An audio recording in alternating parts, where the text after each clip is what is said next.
ಎಲ್ಲವೂ ದೇವರ ಕೃಪೆಯೇ ನಿಜ, ಆದರೆ ದೇವರ ಆ ಕೃಪೆಗೆ ನಿನ್ನ ಪ್ರಯತ್ನ ಏನಿದೆ ಎನ್ನುವುದು ಸಹ ಅಷ್ಟೇ ಮುಖ್ಯವಾಗಿದೆ. Very good morning, welcome to day 7 of getting my channel ಮಾನಿಟೈಸ್ಡ್.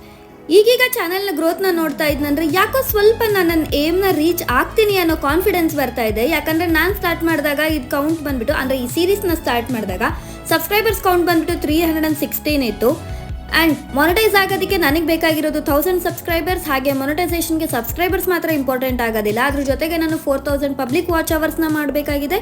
ಇಲ್ಲ ಅಂತಂದೇಳಂದರೆ ಶಾರ್ಟ್ಸಲ್ಲಿ 10 ಮಿಲಿಯನ್ ವ್ಯೂಸ್ನ ತೊಗೋಬೇಕು, ಆವಾಗಲೇ ಚಾನಲ್ ಮಾನಿಟೈಸ್ ಆಗೋದು.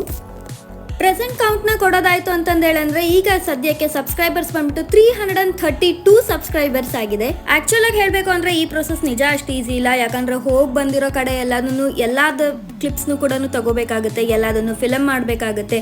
ಹಾಗೆ ನಾನು ಯೂಸ್ ಮಾಡ್ತಾ ಇರೋದು ಐಫೋನು, ಸೊ ಸ್ಟೋರೇಜ್ ಪ್ರಾಬ್ಲಮ್ ಸಿಕ್ಕಾಪಟ್ಟೆ ಇದೆ. ಪ್ರತಿಯೊಂದು ವೀಡಿಯೋಸ್ನು ಅಪ್ಲೋಡ್ ಮಾಡ್ತಿದ್ದಂಗೆ ಹಳೆ ವೀಡಿಯೋಸ್ ಎಲ್ಲದನ್ನು ಡಿಲೀಟ್ ಮಾಡ್ತಾನೆ ಇರಬೇಕಾಗಿದೆ. ನನ್ನ ಈ ಪ್ರಯತ್ನ ಫಲ ಕೊಡಬೇಕು ಅನ್ನೋದಾದರೆ ಪ್ಲೀಸ್ ಯಾರೆಲ್ಲ ವಿಡಿಯೋನ ಸಬ್ಸ್ಕ್ರೈಬ್ ಮಾಡ್ದಿರಾ ನೋಡ್ತಾ ಇದ್ದೀರೋ ಪ್ಲೀಸ್ ಸಬ್ಸ್ಕ್ರೈಬ್ ಮಾಡ್ಕೊಳ್ಳಿ.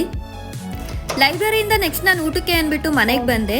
ಇಂಥ ಬೇಸಿಗೆನಲ್ಲಿ ದಗೆ ಅಂತ ಉರಿತಾ ಇದ್ದಿದ್ದು ಸೂರ್ಯ ಯಾಕೋ 2 ದಿನದಿಂದ ತಣ್ಣಗಾಗ್ಬಿಟ್ಟು ಮಳೆನ ಸುರಿಸ್ತಿದ್ದಾನೆ. ಈ ಥರ ಒಂದು ಮಳೆಗೆ ನನಗೆ ಬಿಸಿಯಾಗಿ ಏನಾದರೂ ಎಣ್ಣೆಲಿ ಕರೆದಿರೋ ಐಟಮ್ನ ತಿನ್ನಬೇಕು ಅಂತ ಅನ್ನಿಸ್ತು.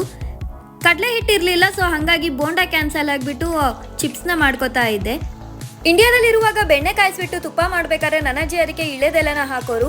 ಅದು ಹಾಕಬೇಕಾದ್ರೆ ಕರೆಕ್ಟಾಗಿ ಕೌಂಟ್ ಮಾಡಿಬಿಟ್ಟು ನನಗೆ ನನ್ನ ತಂಗಿರಿಗೆ ಅಂದ್ಬಿಟ್ಟು 3 ಇಳೆದೆಲೆ ಹಾಕೋರು. ಡಿವೈಡ್ ಮಾಡಿಕೊಂಡು 3 ಜನ ತಿಂತಾ ಇದ್ವಿ. ಈಗ ಇಲ್ಲಿ ಮಾಡ್ತಿರೋ ಚಿಪ್ಸ್ ಎಲ್ಲ ಅಷ್ಟು ನನಗೆ ಅಂತ ಖುಷಿ ಪಡಬೇಕು, ಅಥವಾ ಡಿವೈಡ್ ಮಾಡ್ಕೊಂಡು ತಿನ್ನೋದಕ್ಕೆ ಯಾರೂ ಇಲ್ಲ ಅಂತಂದೇಳಿ ಬೇಜಾರಾಗಬೇಕು, ಗೊತ್ತಾಗ್ತಾ ಇಲ್ಲ. ಸೊ ಎಸ್, ಈ ಸೀರೀಸ್ ನಿಮಗೆ ಇಷ್ಟ ಆದಲ್ಲಿ ಏನು ಮಾಡಬೇಕು ಅಂತ ಗೊತ್ತಲ್ಲ, ಡೂ ಸಬ್ಸ್ಕ್ರೈಬ್ ಆ್ಯಂಡ್ ನೆಕ್ಸ್ಟ್ ವಿಡಿಯೋದಲ್ಲಿ ಸಿಗುವ. ಬಾಯ್.